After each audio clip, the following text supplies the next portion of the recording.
Okay, सभी हिंदी विद्यार्थियों को स्वागत है। हम प्रथम पीयूसी में बिंदा पाठ देख रहे थे। इस पाठ में हम 4 वीडियो सुन चुके हैं। आज 5वां जो वीडियो प्रारंभ कर रहे हैं। सभी लोग अपने पुस्तक ध्यान से देखिए। पेज नंबर 35, 3rd पैराग्राफ वहां से प्रारंभ कर रहा हूं। चौथे जो वीडियो में क्या होता है, एक बार उन दोनों के बीच में, किन दोनों के बीच में, महादेवी वर्मा और बिंदा, इन दोनों के बीच में घटी घटनाओं को लेखिका लिखती आ रही है। एक बार दोनों छत के ऊपर बैठे रहते हैं। कौन दोनों? महादेव वर्मा और बिंदा। तो बिंदा एक चमकीले तारे की ओर इशारा करके, वह रही मेरी अम्मा, इस तरह दिखाती है।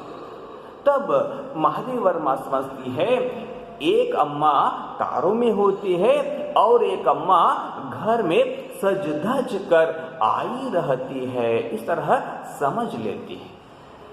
और उस दिन रात को अपनी माँ के जो धोती के छोर को पकड़कर ही महादेव वर्मा सो पाई थी। यहां तक हो चुका था। अब आगे, बिंदा के अपराध तो मेरे लिए अज्ञात थे। बिंदा क्या अपराध करती थी ये तो मुझे पता नहीं था, मेरे लिए अज्ञात था। इस तरह महादेव वर्मा अपने रेखा चित्र में लिखती आ रही है। बिंदा के अपराध तो मेरे लिए अज्ञात थे, पर पंडिताई चाची के न्यायालय से मिलने वाले दंड के सब रूपों से मैं परिचित हो चुकी थी। देख लीजिए, पंडिताई चाची की न्यायालय से, उनके न्यायालय, किनके न्यायालय? पंडिताई चाची के न्यायालय से मिलने वाले सभी दंड से कौन परिचित हो चुकी थी? महादेव वर्मा। क्योंकि बिंदा इसे सब कुछ बताती थी। बिंदा को क्या क्या दंड मिलते थे वो सब देख चुकी थी महादेव वर्मा, इसलिए वह परिचित थी। गर्मी की देख लीजिए, यहां पर लेखिका लिखती आती है क्या क्या दंड पंडिताई चाची बिंदा को क्या क्या दंड देती थी, उनके बारे में लिखती आ रही है। गर्मी की दोपहर में मैंने बिंदा को आंगन की जलती धरती पर बार बार पैर उठाते और रखते हुए घंटों खड़े देखा था। देख लीजिए, यह पहला जो दंड, यह भी एक दंड है। उस दंड को भी कौन देख चुकी थी? महादेव वर्मा। कहां पर खड़ी देखी थी? गर्मी की दोपहर के समय आंगन की जलती धरती पर बार बार पैर उठाते और रखते घंटों खड़े देखा था। देख लीजिए, गर्मी के समय धरती बहुत गर्म रहता है, तो उस वक्त बिना चप्पल के बिंदा वहां पर खड़ी रहती थी। यह भी एक पंडिताई चाची का दंड का स्वरूप है। आगे देख लीजिए, चौके के कंभे से दिन दिन भर बंधा पाया था। चौके के कंभे, इनके घर के आंगन में जो कंभे थे उसमें बंधा पाया था। देख लीजिए, पंडिताई चाची बिंदा को क्या है, रस्सी से बांध देती थी। दिन दिन भर, पूरा दिन वहां पर बांधती थी। इस जो दंड को भी कौन देख चुकी थी? महादेव वर्मा देख चुकी थी। इसके बारे में भी यहाँ पर लिखती आती है। और भूख से मुरझाए मुख के साथ पहरों नई अम्मा और खटोले में सोते मोहन पर पंखा झलते देखा था। देख लीजिए, वहां पर बांध कर पूरा दिन उसे खाना भी नहीं देती थी और उसका मुख, किसका मुख? बिंदा का मुख क्या हो जाता था? मुरझा जाता था। और वहां पर क्या है देख लीजिए, मुख के साथ पहरों नई अम्मा और कठोले में सोते मोहन पर पंखा झलते देखा था। पहर शब्द का अर्थ है 3 घंटों का समय। एक पहर, ಒಂದು ಪಹರ್ ಅಂತಂದ್ರೆ 3 ಗಂಟೆಗಳು, 3 ತಾಸಿಗೆ ನಾವು ಒಂದು ಪಹರ್ ಅಂತಂದು ಕರಿತೀವಿ। भूख से मुरझाए मुख के साथ पहरों नई अम्मा और कठोले में सोते मोहन पर, देख लीजिए कठोले अंदर छोटा चारपाई पर मोहन, यानी कि मोहन कौन है? पंडिताइन चाची का अपना खुद का बेटा, उसको क्या करती रहती थी? पंखा झलती रहती थी और दूसरे तरफ बिंदा को बंधा पाया था, वह बांध दी थी। देख लीजिए इस तरह का जो दंड भी मैंने देख चुकी थी। उसे अपराध का ही नहीं, अपराध के अभाव का भी दंड सहना पड़ता था। बिंदा को सिर्फ अपराध करने से इतना ही दंड नहीं मिलता था, अपराध के अभाव में भी, इसका अर्थ है वह कुछ भी अपराध न की रहती, फिर भी उसका दंड, कुछ घटना घर में कुछ घटना होती है तो भी दंड किसको सहना पड़ता था? बिंदा को ही सहना पड़ता था। इसी से पंडित जी की, देख लीजिए यहां पर एक घटना को लेखिका लिख रही है। इसी से पंडित जी की थाली में पंडिताइन चाची का ही काला मोटा और घुंघराला बाल निकलने पर भी दंड बिंदा को मिला। देख लीजिए एक बार क्या होता है, पंडित जी खाने के लिए बैठते, पंडित जी इसका अर्थ क्या है? पंडिताइन चाची का पति और बिंदा के पिताजी, बिंदा का जो पिताजी है वह खाने के लिए बैठे थे। तो उनके खाने की जो थाली में पंडिताइन चाची का ही काले घुंघराला बाल निकलने पर दंड किसको मिलता है? बिंदा को ही मिला। देखिए क्या दंड? उसके छोटे छोटे हाथों से धुल न सकने वाले उलझे तेलहीन बाल भी अपने स्वाभाविक भूरेपन और कोमलता के कारण मुझे बड़े अच्छे लगते थे। मुझे यानी कि महादेव वर्मा जी को बिंदा के जो बाल बहुत ही अच्छे लगते थे। कारण क्या है? वह उसे अपने छोटे छोटे हाथों से उसको धोना भी नहीं होता था। किसको धोना नहीं होता था? बिंदा को। यहाँ पर लिखते आते हैं, देख लीजिए, छोटे छोटे हाथों से धुल न सकने वाले उलझे शब्द का अर्थ है गांठ से भरे हुए। देख लीजिए तेलहीन बाल, तेलहीन मतलब बाल को तेल लगाती ही नहीं थी। इसका अर्थ है पंडिताइन चाची उसे तेल लगाने के लिए तेल देती ही नहीं थी। इस अर्थ में तेलहीन बाल भी अपने स्वाभाविक भूरेपन यानी कि भूरा रंग का, यानी कि कंदु बन्नद ಕೂದಲು भूरेपन और कोमलता के कारण, कोमल और मृदु, कोमलता के कारण मुझे बड़े अच्छे लगते थे। लेखिका को बहुत अच्छे लगते थे। जब पंडिताइन चाची की खैंची ने, देख लीजिए यहाँ पर दंड किसको सहना पड़ रहा है? बिंदा को ही सहना पड़ रहा है। कारण क्या है? पंडित जी जब खाने के लिए बैठे थे तो उसके खाने के थाली में पंडिताइन चाची का ही बाल मिला था, फिर भी दंड किसको मिल रहा है? बिंदा को मिल रहा है। क्या दंड? देख लीजिए यहाँ पर, जब पंडिताइन चाची की खैंची ने उन्हें कूड़े के ढेर पर बिखरा कर उनके स्थान को बिल्ली की काली धारियों जैसी रेखाओं से भर दिया। देख लीजिए क्या होता है। पंडिताइन चाची एक खैंची लेकर कूड़े के ढेर पर बिखरा कर, यानी कि कूड़े के ढेर तिप्पेंतना वहां पर बिठाती है। किसको बिठाती है? बिंदा को बिठाकर क्या करती है? उनके स्थान को, जहां पर जो बाल है उस बाल के स्थान को क्या करते हैं? देख लीजिए, बिल्ली की काली धारियों जैसी, बिल्ली की काली धारियों, बिल्ली के जिस तरह, बिल्ली के जो देह पर, बदन पर काली धारियों जिस तरह रहते हैं, धारी शब्द का अर्थ है लाइन, रेखा, उसी तरह उनके बाल को काट दी थी पंडिताइन चाची। देखिए यहाँ पर दंड किसको मिला? बिंदा को। क्या दंड? उसके सारे बाल को काट देती है। कौन काट देती है? पंडिताइन चाची। तो मुझे रुलाई आने लगी इस जो दृश्य को देखकर। मुझे यानी कि महादेव वर्मा जी को रोना ही आ जाता है। पर बिंदा ऐसे बैठी रही मानो सिर और बाल दोनों नई अम्मा के ही हो। कैसे बैठी थी उसके बारे में यहाँ पर लेखिका लिखती आती है, सिर और बाल दोनों नई अम्मा के ही हो, उस तरह चुप से बैठी थी बिंदा। इस तरह अपने रेखा चित्र में लिखती आती है महादेवी वर्मा जी। देखिए, और एक दिन याद आता है, देख लीजिए, अलग अलग घटनाओं को याद करके देख लीजिए, यह एक रेखा चित्र संस्मरणात्मक रेखा चित्र है। अलग अलग घटनाओं को लेखिका याद करती है और लिखती आती है।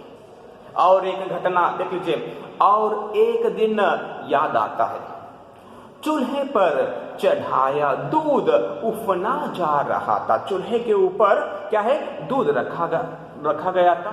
दूध क्या हो रहा था, उफना जा रहा था, अंदर उठ की बरताई तो अंदर था, उफना जा रहा था। बिंदा ने नन्हे नन्हे हाथों से दूध की पतीली उतारी, अवश्य अपने छोटे छोटे हाथों से, नन्हे नन्हे हाथों से। इसका अर्थ है क्या है, छोटे छोटे हाथों से दूध की पतीली, पतीली शब्द का अर्थ है बर्तन, उसको अवश्य उतारी। लेकिन क्या होता है देख लीजिए, पर वह उसकी उंगलियों से चूट कर गिर पड़ी। किसके उंगलियों से छूटकर, बिंदा के उंगलियों से छूटकर नीचे गिर पड़ती है, दूध नीचे गिर जाती है। देख लीजिए फिर क्या होता है, खौलते दूध से जले पैरों के साथ। देख लीजिए इसका अर्थ है वह जो खौलते दूध कहां गिरी थी, नीचे नहीं, उसके खुद के पैरों के ऊपर गिरी थी। किसके खुद के पैरों के ऊपर, बिंदा के खुद के पैरों के ऊपर। खौलते दूध से जले पैरों के साथ दरवाजे पर खड़ी बिंदा का रोना देख, इस घटना को कौन देख चुकी थी, महादेवी वर्मा जी देख चुकी थी। उसको देख लीजिए यहां पर, मैं तो हतबुद्धि सी हो रही थी इस घटना को, इस दृश्य को देखकर। कौन से दृश्य को, जो दूध, खौलते दूध बिंदा के जो पैरों पर पड़ी थी, तो बिंदा रो रही थी, दरवाजे पर खड़ी रो रही थी। इस दृश्य को देखकर महादेवी वर्मा हतबुद्धि सी हो रही, बुद्धिहीन हो गई। तो क्या करना महादेवी वर्मा को, कुछ भी समझ में नहीं आया। देखिए जाइए, पंडिताइन चाची से कहकर वह दवा क्यों नहीं लगवा लेती, सोचती है।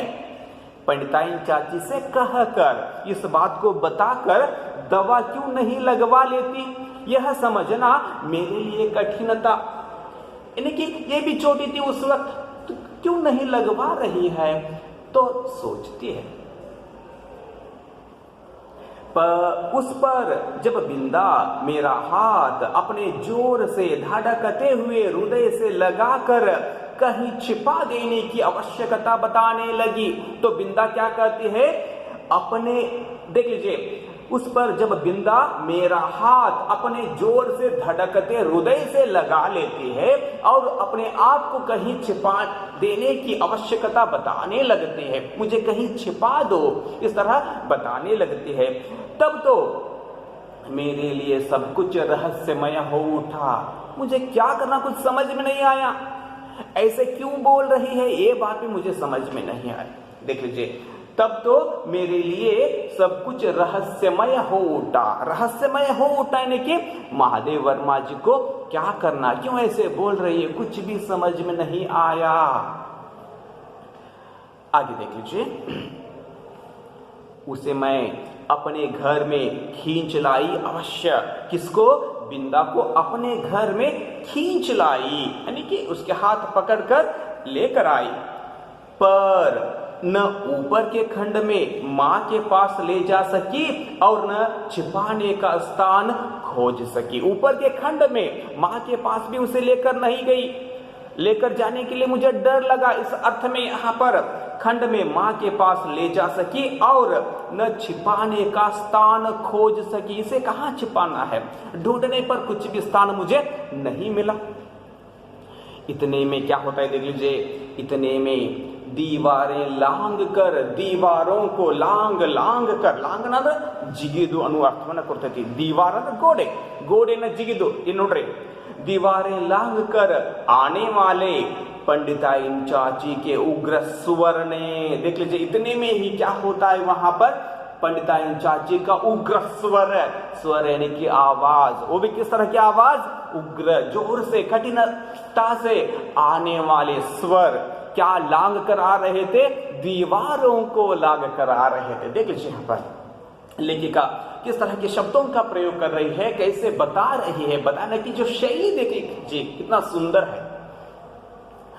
इतने में देख लीजिए पंडिताइन चाची के उग्र स्वर ने भय से हमारी दिशाएं रूंद दी। देख लीजिए उनका जो स्वर आते ही हमारे जो दिशाओं को, हमारी जो दिशाएं, हमें कहाँ जाना है उसको रूंद दी, रोक दी, रूंदना, रोकना। इसी से हड़बड़ाहट में, तभी हम दोनों हड़बड़ाहट में यानी कि घाबरिंद, हड़बड़ाहट में हम दोनों उस कोठरी में जा घुसे जिसमें गाय के लिए घास भरी जाती थी। जिस कोठरी में गाय के लिए घास भरते थे या रखते थे, उस कोठरी में हम दोनों घुस गए। कौन दोनों घुस गए, महादेव वर्मा और बिंदा घुस जाते हैं। देख लीजिए